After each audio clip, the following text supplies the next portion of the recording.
أعوذ بالله من الشيطان الرجيم. بسم الله الرحمن الرحيم. قل من بيده ملكوت كل شيء وهو يجير ولا يجار عليه إن كنتم تعلمون. سيقولون لله قل فأنا تسحرون. بل أتيناهم بالحق وإنهم لكاذبون. സൂറത്തുൽ മുഅ്മിനൂൻ 88, 9, 90 ആയത്തുകൾ. ഖുൽ, നബിയെ താങ്കൾ ചോദിക്കുക, മൻ, ആരാണ്, ബിയദിഹി, അവന്റെ കയ്യിലാണ്. അപ്പൊ മൻ ബിയദിഹി എന്ന് പറഞ്ഞാൽ ആരുടെ കയ്യിലാണ്, മലക്കൂത്ത് കുല്ലി ഷൈഇൻ. മലക്കൂത്ത് മലക്കയിൽ എന്നുള്ള വാക്കാണ്, നിയന്ത്രിച്ചു, അതിന്റെ വികസിത രൂപമാണ്. അപ്പോൾ നിയന്ത്രണ, സർവാധികാരം, അല്ലെങ്കിൽ സർവ നിയന്ത്രണവും, അല്ലെങ്കിൽ നിയന്ത്രണ സംവിധാനം എന്നൊക്കെ അർത്ഥം പറയാം മലക്കൂത്തിന്. കുല്ലി ഷൈഇൻ, സകല വസ്തുക്കളുടെയും. ബഹുവ, അവൻ, യുജീറു, അഭയം നൽകുന്നു, വലാ യുജാറു, അഭയം നൽകപ്പെടുകയില്ല, അലൈഹി, അവനെതിരിൽ, അഥവാ അവരിൽ നിന്ന് രക്ഷപ്പെടാൻ എന്നർത്ഥം. ഇൻ കുന്തും തഅലമൂൻ, നിങ്ങൾ അറിയുന്നവരാണെങ്കിൽ പറയൂ, ചോദിക്കൂ എന്നാണല്ലോ. അഥവാ ഇതാരാണ്? സയഖൂലൂന ലില്ലാഹ്, സയഖൂലൂന, അവർ പറയും, ലില്ലാഹി, അള്ളാഹുവിനാണ് എന്ന്. മലക്കൂത്ത് അള്ളാഹുവിനാണ്. അഭയം നൽകാനും അഭയം നൽകുന്നവൻ അവനാണ്. മറ്റാരിൽ നിന്നും അവനിൽ നിന്ന് അഭയം നൽകപ്പെടാൻ മറ്റാരുമില്ലാത്തതും അവനാണ്. അതിൻ്റെ ഒക്കെ അധികാരം അവനാണ് എന്ന് അവർ പറയും എന്നർത്ഥം. ഖുൽ,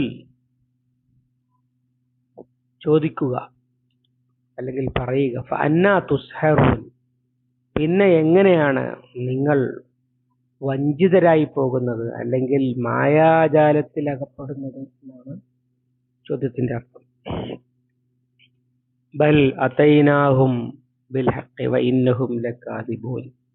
ബൽ, എന്നാൽ, അതൈനാഹും ബിൽ ഹഖ്, നാം അവർക്ക് വന്നിരിക്കുന്നു സത്യവും കൊണ്ട്, നാം അവർക്ക് സത്യം കൊണ്ട് വന്നിരിക്കുന്നു.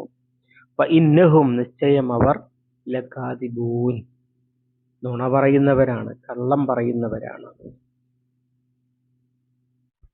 സത്യനിഷേധികൾക്ക് അടിത്തറയില്ല എന്ന്, അവരുടെ വാദത്തിന്റെ പൊള്ളത്തരം അവരെ കൊണ്ട് തന്നെ പറയിപ്പിക്കുന്ന ചോദ്യങ്ങളാണ് മുകളിലും ഈ ആയത്തുകളിലും ചോദിച്ചുകൊണ്ടിരിക്കുന്നത്.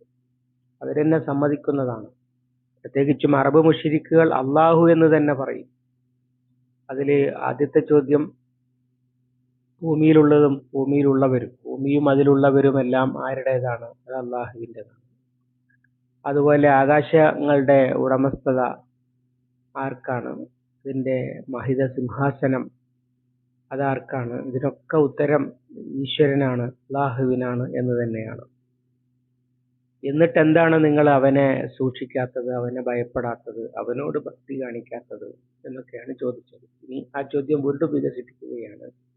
ഖുൽ മൻ ബിയദിഹി മലകൂത്ത് കുല്ലി ഷൈഇൻ, സകല വസ്തുക്കളുടെയും നിയന്ത്രണം അത് ആർക്കാണ്?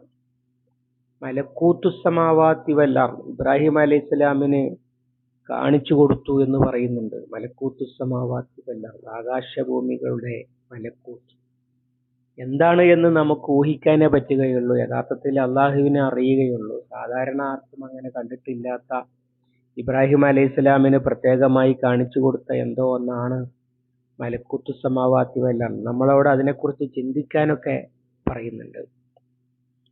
എന്തായാലും ഇത് ഏതോ ഒരു കേന്ദ്രത്തിൽ നിന്ന് ഇത് സകലവും നിയന്ത്രിച്ചു കൊണ്ടിരിക്കുന്നു എന്നത് മനുഷ്യൻ പ്രകൃതിയെ പ്രപഞ്ചത്തെക്കുറിച്ച് പഠിച്ചാൽ അറിയുന്ന യാഥാർത്ഥ്യമാണ്. കോടാനുകോടി എണ്ണിയാലൊടുങ്ങാത്ത ഗോളങ്ങൾ ഒരു പാത്രത്തിൽ മണലിട്ട് അതിങ്ങനെ കറക്കിയാൽ മൊത്തം കടന്ന് കറങ്ങുന്നത് പോലെ കറങ്ങിക്കൊണ്ടിരിക്കുന്നു. എന്നാൽ ഒന്നും കൂട്ടിമുട്ടാതെ അതാതിൻ്റെ വഴികളിൽ സഞ്ചരിച്ചു കൊണ്ടിരിക്കണമെങ്കിൽ ഒരു ഗതാഗത സംവിധാനം അവയുടെ ഇടയിൽ ഉണ്ട് എന്ന് മനസ്സിലാക്കാൻ കഴിയും. ഗതാഗത സംവിധാനത്തിൽ പോലും വാഹനങ്ങൾ കൂട്ടിയിടിക്കുക പതിവാണ്. എല്ലാ ദിവസവും ആക്സിഡന്റ് ഉണ്ട്. കാരണം ഓരോ വാഹനത്തിനും സ്വന്തം താല്പര്യമനുസരിച്ച് നിയന്ത്രിക്കപ്പെടുന്ന, ഓരോ വാഹനത്തെയും സ്വന്തം താല്പര്യം അല്ലെങ്കിൽ സ്വന്തം ചിന്തയനുസരിച്ച് നിയന്ത്രിക്കുന്ന ഡ്രൈവർമാരുണ്ട്. അങ്ങനെ ഉണ്ടായിട്ട് അപകടങ്ങൾ ധാരാളമാണ്. കാരണം ഒരു നിയമവും തെറ്റിച്ചില്ലെങ്കിലും ഡ്രൈവർമാരുടെ കണക്കുകൂട്ടലുകൾ തെറ്റുക, ഇങ്ങനെയൊക്കെ സംഭവിക്കാറുണ്ട്. എന്നാൽ ഈ മഹാപ്രപഞ്ചത്തിൽ അത്തരമൊരു ആക്സിഡന്റും നടക്കുന്നില്ല. ഇതെങ്ങനെ നടക്കുന്നു? ഇതിനൊരു കേന്ദ്രീകൃത ആസൂത്രണമുണ്ട്. അതുപോലെയാണ് സകല വസ്തുക്കളും. ഒരു ഇല വീഴുന്നത്, ഒമാ യസ്ഖുതു മിൻ വറഖത്തിൻ ഇല്ലാ റത്ബിൻ വലാ യാബിസിൻ, അവന്റെ കിതാബിൽ ഇല്ലാതെ ഒരു ഉണങ്ങിയതോ പച്ചയോ ആയ ഇല വീഴുന്നില്ല. അങ്ങനെ സകലവും ആസൂത്രിതമായി നടന്നുകൊണ്ടിരിക്കുന്നുണ്ട്. ഇത് ആര് ചെയ്യുന്നതാണ്? ഏതെങ്കിലും ഒരു വിഗ്രഹാരാധകൻ അത് എൻ്റെ അമ്പലത്തിൽ പ്രതിഷ്ഠിച്ചിരിക്കുന്ന ഭഗവതിയാണ് എന്നൊന്നും പറയുന്ന പരിപാടി അവർക്ക് തന്നെ ഇല്ല. അതൊക്കെ മേലെയായ തമ്പുരാൻ, അറബികൾ പറയുമ്പോൾ അള്ളാഹു ആണ് എന്ന് അവർ തന്നെ സമ്മതിക്കുന്ന കാര്യമാണ്. എന്തായാലും അങ്ങനെ ഏതോ ഒരു നിയന്ത്രണ സംവിധാനം ഈ പ്രപഞ്ചത്തിൽ എവിടെയോ ഉണ്ടായിരിക്കാം. അള്ളാഹു അങ്ങനെയായിരിക്കാം അത് ചെയ്യുന്നത്. അല്ലെങ്കിൽ അള്ളാഹുവിൻ്റെ ഈ നിയന്ത്രണാധികാരത്തിൻ്റെ വൈപുല്യം, ഈ വാക്കുകളൊക്കെയാണ് മലക്കൂത്ത് എന്ന് സൂചിപ്പിക്കുന്നത്. സകലതിലും അത് പ്രകടമാണ്. അതുപോലെ വഹുവ യുജീറു വലാ യുജാറു അലൈഹി, അള്ളാഹുവിൽ നിന്ന് അഭയം അള്ളാഹുവിനോട് അഭയം തേടാം. ആരുടെ ഷെറിൽ നിന്നും ആരുടെ ആപത്തിൽ നിന്നും അള്ളാഹുവിനോട് അഭയം തേടാം. അള്ളാഹു രക്ഷിക്കുമെന്ന് ദൈവവിശ്വാസികൾ സ്വാഭാവികമായും പ്രതീക്ഷിക്കുന്നു. എന്നാൽ അള്ളാഹുവിൻ്റെ പിടുത്തത്തിൽ നിന്ന് അഭയം തേടാൻ, രക്ഷിക്കാൻ, സഹായിക്കാൻ ആരുമുണ്ടെന്ന് ബഹുദൈവാരാധകർ പോലും വിശ്വസിക്കുന്നില്ല.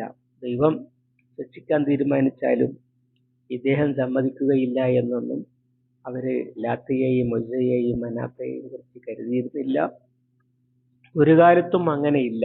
മേലെയായ തമ്പുരാൻ പിടികൂടിയാൽ പിന്നെ, അഥവാ അല്ലാഹു തആല മരിപ്പിക്കുന്നു, യതവഫാക്കും മലക്കുൽ മൗത്തില്ലദീ വുക്കില ബിക്കും, അങ്ങനെ മരിപ്പിക്കാൻ സമ്മതിക്കുകയില്ല എന്ന് തീരുമാനിക്കുന്ന ഒരാളുമില്ല എന്നർത്ഥം. വഹുവ യുജീറു വലാ യുജാറു അലൈഹി, ഇങ്ങനെ ഒരു നിലയിലും. ഇൻ കുന്തും തഅലമൂൻ, നിങ്ങൾ അറിയുന്നവരാണെങ്കിൽ പറയൂ എന്നർത്ഥം.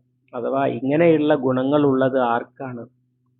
അവരുടെ അറിവ് വെച്ച് തന്നെ പറയും, സയഖൂലൂന ലില്ലാഹി, ഈ ഗുണങ്ങളൊക്കെ ഉള്ളത് അല്ലാഹു തആലക്കാണ്, മറ്റാർക്കും അതില്ല. എങ്കിൽ പിന്നെ അടുത്ത ചോദ്യമാണ്, ഫഅന്നാ തുസ്ഹറൂൻ, എന്നിട്ട് നിങ്ങൾ എങ്ങനെയാണ് സിഹറിൽ അകപ്പെടുന്നത് എന്നാണ്. സഹറ എന്ന് പറഞ്ഞാൽ അവ്യക്തമാക്കി എന്നാണ്. അതുപോലെ സഹറ ഫുലാനുൻ ഗൈറഹു എന്ന് പറഞ്ഞാൽ ഒരാൾ മറ്റുള്ളവരെ ചതിച്ചു എന്നാണ്. അഥവാ തെറ്റായ തോന്നലുണ്ടാക്കി. അതാണല്ലോ മാജിക്കുകാരൻ ചെയ്യുന്നതും കൂടോത്രക്കാരൻ ചെയ്യുന്നതും. മാജിക്കുകാരൻ വിജയിക്കുന്നത് അവൻ ചെയ്യുന്നത് എന്താണെന്ന് നമുക്ക് മനസ്സിലാകുന്നില്ല എന്ന അവസ്ഥയിലാണല്ലോ. മനസ്സിലായി പോയാൽ മാജിക്ക് പൊളിയും എന്നതുപോലെ ആരൊക്കെ ഇതൊക്കെ വസ്തുതയായിരിക്കെ, ഇതൊക്കെ നിങ്ങൾ ആലോചിച്ചാൽ തന്നെ കാണുന്നതായിരിക്കെ, എങ്ങനെയാണ് ആരൊക്കെ ഉണ്ടാക്കി വെച്ച വ്യാജങ്ങളിൽ നിങ്ങൾ ചെന്ന് പെടുന്നത്? ഈ അന്ധവിശ്വാസങ്ങൾക്ക്, നേരത്തെ സൂചിപ്പിച്ചതുപോലെ, അന്ധവിശ്വാസങ്ങൾക്ക് തെളിവ് വേണ്ട, അതിനെതിരെ ആരും വാദിക്കുകയില്ല. അത് കേട്ട പാതി കേൾക്കാത്ത പാതി വിശ്വസിക്കും. എന്നാൽ ഒന്ന് ആലോചിച്ചാൽ, ഒന്ന് കണ്ണു തുറന്ന് നോക്കിയാൽ സ്വയം ബോധ്യം വരുന്ന യാഥാർത്ഥ്യങ്ങൾ അംഗീകരിക്കാൻ മനുഷ്യർക്ക് തെളിവ് തികയുമില്ല. ഇത് പൊതുവെ തന്നെ കാണുന്ന ഒരവസ്ഥയാണല്ലോ. അങ്ങനെ മനുഷ്യർ പോയി വീണു കൊടുക്കുകയാണ് സകലവിധ തെറ്റിദ്ധരിപ്പിക്കലുകളിലും. എന്നിട്ട് അള്ളാഹു പറയുകയാണ്, സംഗതി അതൊന്നുമല്ല, അവർക്ക് ഇത് ആലോചിച്ചാൽ മനസ്സിലാകാത്തതൊന്നുമല്ല. പിന്നെ എന്താ സംഭവം? ബൽ അതൈനാഹും ബിൽ ഹഖി വ ഇന്നഹും ലകാദിബൂൻ. എന്നാൽ നാം അവരുടെ അടുത്ത് സത്യവുമായിട്ടാണ് വന്നിട്ടുള്ളത്, എന്നാൽ അവർ കളവ് പറയുന്നവരാണ്. ഫസ്റുകൾ പലരും അതിനെ മടക്കിയിട്ടുള്ളത് മുകളിൽ പറഞ്ഞ അസാത്തീറുൽ അവ്വലീൻ ലഖദ് വഉദിനാ നഹ്നു വ ആബാഉനാ ഹാദാ മിൻ ഖബ്ലു ഇൻ ഹാദാ ഇല്ലാ അസാത്തീറുൽ അവ്വലീൻ. ഇതുപോലുള്ളതും ഒക്കെയുള്ള ഭീഷണികൾ ഞങ്ങൾക്കും ഞങ്ങളുടെ പിതാക്കന്മാർക്കും ഉണ്ടായിട്ടുണ്ട്, ഇതൊക്കെ പൗരാണികരുടെ കെട്ടുകഥകൾ മാത്രമാണ് എന്ന് അവർ പറഞ്ഞു. ആ പറഞ്ഞ ന്യായത്തെ പൊളിക്കാൻ വേണ്ടി അവർക്ക് തന്നെ സ്വയം ആലോചിച്ചാൽ കാണുന്ന ചോദ്യങ്ങൾ അണിനിരത്തി. കാരണം അല്ലാഹു തആലക്ക് അവരെ രക്ഷിക്കണം, അല്ലെങ്കിൽ അവർ ശിക്ഷ കാണുമ്പോഴേ അവർക്ക് ബോധം വരികയുള്ളൂ. ആ ശിക്ഷ കാണുമ്പോൾ മാത്രം ബോധം വരുന്ന ആ അന്ധക്കേടിൽ നിന്ന് അവരെ തട്ടിയുണർത്താൻ വേണ്ടി അവർ പറഞ്ഞ വ്യാജത്തിനെതിരെ, ആരോപണത്തിനെതിരെ തെളിവുകൾ നിരത്തി അവരെ കൊണ്ട് തന്നെ വസ്തുത പറയിപ്പിക്കുക, അല്ലെങ്കിൽ അവർ തന്നെ സമ്മതിക്കുന്ന ന്യായങ്ങൾ അല്ലാഹു തആല നിരത്തി വെച്ചു. എന്നിട്ട് പറഞ്ഞു അവർ നുണ പറയാണ്. സാത്തീറുൽ അവ്വലീൻ എന്ന് പറയുന്നത് പച്ചക്കള്ളമാണ്. അല്ലാഹു തആല കൊണ്ടുവന്നിരിക്കുന്നത് സത്യം തന്നെയാണ്. പലപ്പോഴും നേതാക്കളാണ് ഈ പണി ചെയ്യുക, അഥവാ കള്ളം പറഞ്ഞ ആളുകളെ പറ്റിക്കുക. തങ്ങൾക്ക് തന്നെ ഇത് സത്യമാണെന്ന് ബോധ്യമുണ്ടെങ്കിലും അനുയായികളോട് ഇത് കള്ളമാണെന്ന് പറഞ്ഞ്, ഇത് കെട്ടുകഥകളാണെന്ന് പ്രചരിപ്പിച്ച് അതിൽ നിന്ന് തടയുക, അങ്ങനെ തങ്ങളുടെ സ്ഥാനങ്ങൾ ഭദ്രമാക്കുക. ഇതൊക്കെ എല്ലാ കാലത്തും അസത്യത്തിന്റെ നേതാക്കന്മാർ ചെയ്യുന്ന പണിയാണ്. അത് തന്നെയാണ് മക്കയിലെ മുശ്രിക്കുകളായ ആളുകളും ചെയ്തത്. അതിലേക്ക് ചൂണ്ടാനാണ് ഇവിടെ അവർ കള്ളം പറയുക തന്നെയാണ് എന്ന് എടുത്തു പറഞ്ഞത് എന്നാണ് മനസ്സിലാക്കാൻ കഴിയുക. അള്ളാഹു അവന്റെ കലാം ശരിയായി മനസ്സിലാക്കുവാനും പാഠങ്ങൾ ഉൾക്കൊള്ളുവാനും ജീവിതത്തിൽ പകർത്തുവാനും സമൂഹത്തിൽ പടർത്തുവാനും നമുക്ക് തൗഫീഖ് നൽകി അനുഗ്രഹിക്കുമാറാവട്ടെ. اللهم علمنا ما ينفعنا وانفعنا بما علمتنا ربنا زدنا علما وفهما ودقة ونظرا. اللهم اجعل القرآن ربيع قلوبنا ونور صدورنا وجلاء حزننا وذهاب همنا وغمنا. ربنا تقبل منا إنك أنت السميع العليم وتب علينا إنك أنت التواب الرحيم واغفر لنا يا غافر الذنوبين. صلى الله على محمد وعلى آله وصحبه وسلم ومن تبعهم بإحسان إلى يوم الدين. الحمد لله رب العالمين.